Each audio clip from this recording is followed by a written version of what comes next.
Welcome to 5 simple steps to finding and defining your niche. I look forward to journeying with you as you hone and fine-tune this important aspect of your business, which I believe is fundamental in taking all of the stress out of marketing or selling your services as a coach. Over the years, I've had so many clients come to me in desperation because they know that they're great coaches, but it just doesn't translate into a pipeline full of clients. Their biggest challenge is being able to market themselves and sell their services in a way that seems authentic and doesn't make them feel like they're being pushy, sleazy, salesy, or crass. Well, if this sounds like you, then I've got you covered. I've taken years' worth of working with my clients and distilled it into this crash course on finding and defining your niche. This works. Being clear on your niche is the single most powerful thing you can do to magnetize your marketing. So let's get started. In this first module, we'll be covering what is a niche, why it makes good business sense for you to define your niche, and then we'll be getting started on finding and defining your niche. So first, let's look at what is a niche. Niche, niche, or niche. There are as many ways to pronounce the word as there are definitions and ideas about what a niche really is. Personally, I choose the pronunciation niche, as you've already heard. There's really no wrong way to pronounce it, so use whatever feels comfortable and natural for you. I've been running my workshop on how to market your coaching practice without spending a cent for 8 years now. And one of the exercises that I give my students is to get them to draw the first picture that comes to mind when they hear the word niche. You know, in all these years, I've only seen similar pictures twice. And that confirms to me that niche, by its nature, is so niched and differentiated that everyone has a completely unique picture in their minds when they think of it. So let's look at some common definitions. The Urban Dictionary defines niche as a position or activity that particularly suits somebody's talents and personality, or that somebody can make his or her own. In businessdictionary.com, they talk about concentrating all marketing efforts on a small but specific and well-defined segment of the population. Niches, they say, do not exist but are created by identifying needs, wants, and requirements. As a strategy, niche marketing is aimed at being a big fish in a small pond. My working definition of what a niche is includes having a position on something or a strong opinion that you might hold, but most of all, it should be short and succinct and clear enough to be written on the back of a matchbox and still give your potential clients a crystal clear understanding of what you do. Some great examples of unique and unusual niches are in the States. There's a blind lawyer who specializes in discrimination cases. Well, you know what? He probably knows what it's like to be discriminated against at a very personal level, and so he can represent his clients with passion and conviction. I think if I experienced discrimination, I'd certainly go to him. His clients will feel that he's credible and that he can relate to their situations. There's an online gamer in the world of Warcraft called Goblin Raceit. And this guy makes a fortune. In fact, he makes his living out of selling online custom designed outfits for fellow gamers. Go figure. So this is someone who's really married his passion with generating an income. If we bring it closer to home in the work that we do, I recently came across 2 new and unusual coaching niches. The one was a Get Your Ex Back coach that you can engage if you want to win back the affections of your ex. And then there's the thesis coach who will coach you through your master's or doctoral thesis to help you build a strategy so that you can meet all of your thesis requirements and deliver your completed thesis within the deadline. It's worth your while considering if you're writing a thesis. But the list is simply endless. So why should we define our niche? Well, when I first became a coach back in 2002, there weren't that many coaches in the market. It was estimated that there were between 10 and 15,000 coaches in the world at the time, most of them in Europe, the States, and Australia, compared to the current official estimates, which sit in excess of 50,000. I recently did some searches on LinkedIn to see how many people describe themselves as coaches, and the number was a staggering 1.6 million and growing literally by the day. When I broke this down into more detail and looked at the different broad categories of coach, life, business, and executive coach, the numbers on LinkedIn were still revealing.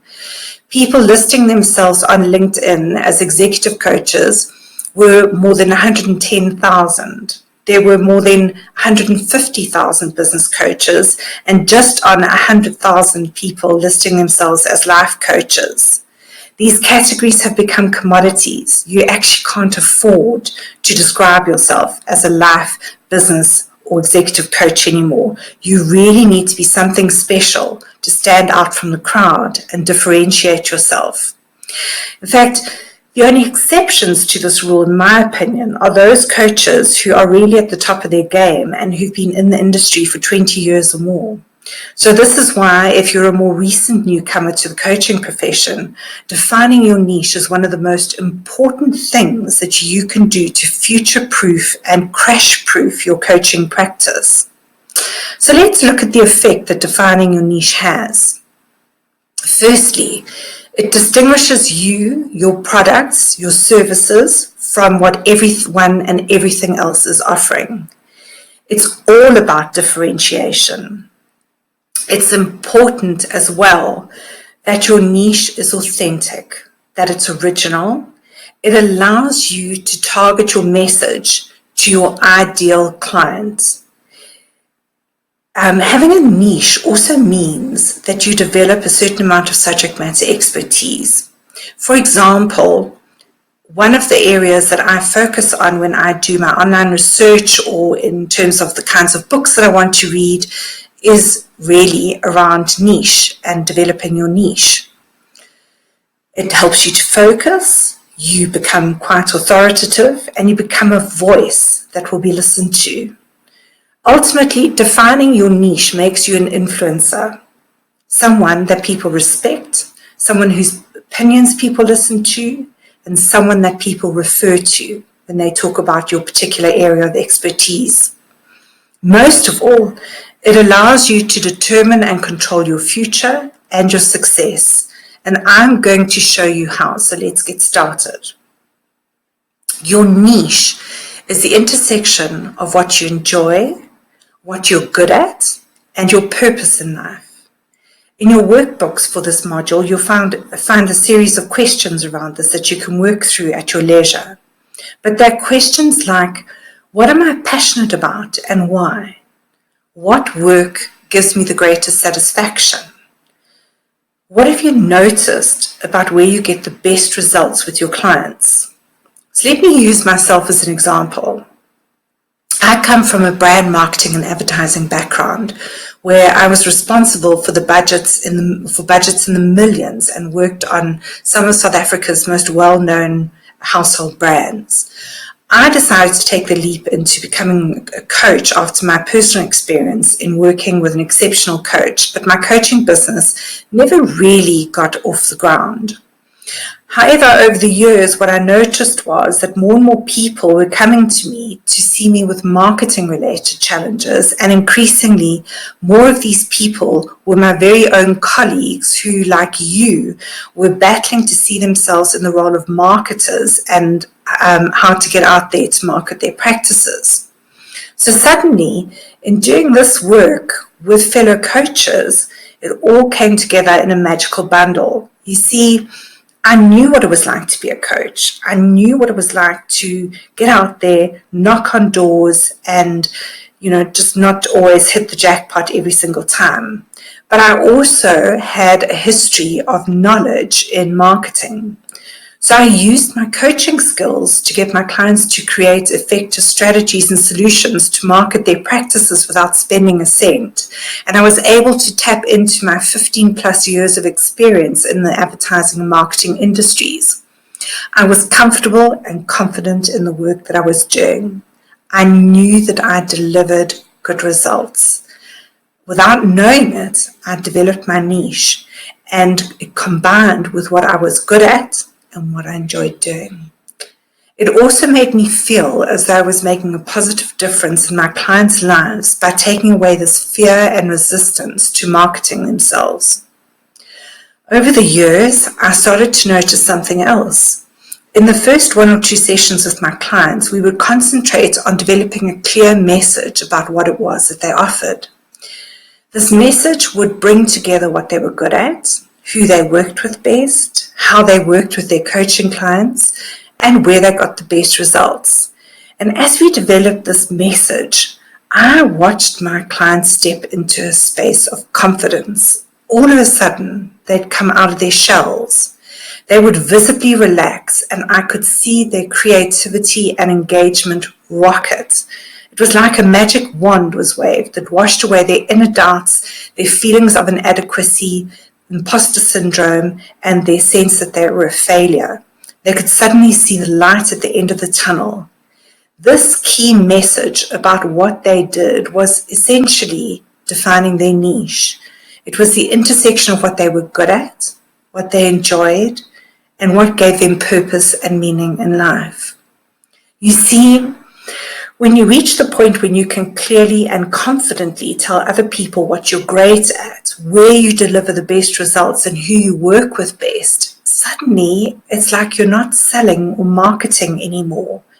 You're sharing your passion and life purpose, and that shifts you into a completely different space. It was at this point that I realized that this was my real niche within my niche, helping my clients find, define, and refine their niche so that they could market themselves without spending a cent, but most importantly, so that they could market themselves with authenticity and in a way that was congruent with who they were. The Japanese have got a concept called ikigai. Iki means life. Gai translates into the realization of what we hope for and expect. Research has shown that people who are clear about their ikigai live a long and happy life. It's your reason for being. It's the source of value in your life, and it's what makes your life worthwhile and the reason why you jump out of bed in the morning.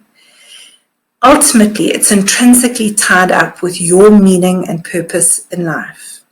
So I'm sure you're wondering what all this has to do with defining your niche. Well, the concept of ikigai consists of 4 key areas. The first is your passion, doing what you love. The second is your vocation, doing what you're good at. The third is your profession, what you're paid to do. And finally, your mission, giving the world something that it needs. I think ikigai is probably one of the best ways of representing everything that niche is about. So I'm going to ask you a couple of questions that you'll also find in your workbooks to just get your thought processes going. What do you do that makes you lose all track of time completely? What do you love doing so much that you would do it even if you didn't get paid? When people give you feedback, what do they tell you that you're good at? If I was to have a look at your online browsing history or who you follow on social media, where you can spend hours going through their feed, why? What is it about these social media feeds that you enjoy? What do you look for when you're going through their content?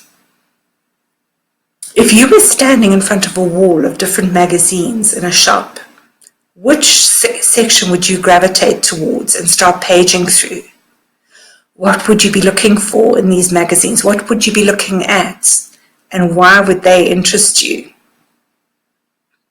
What groups do you belong to? Online, offline, professional bodies, associations? What kind of events do you most enjoy attending? So work through these questions and see if you start to notice a golden thread or a theme that emerges. We'll work on this some more tomorrow, but in the meantime, here are some wise words from Howard Thurman, a philosopher and human rights activist, who said, "Don't ask what the world needs. Ask what makes you come alive and do that, because what the world really needs is people who've come alive." Beautiful words. I look forward to working with you on the next module where we'll be doing some research on the niche that is starting to emerge for you to see if it's commercially viable and then how you can position yourself in the marketplace. We'll also be looking at a few case studies of successful niches and why they've worked so well so that you can apply the principles to yourself and your niche.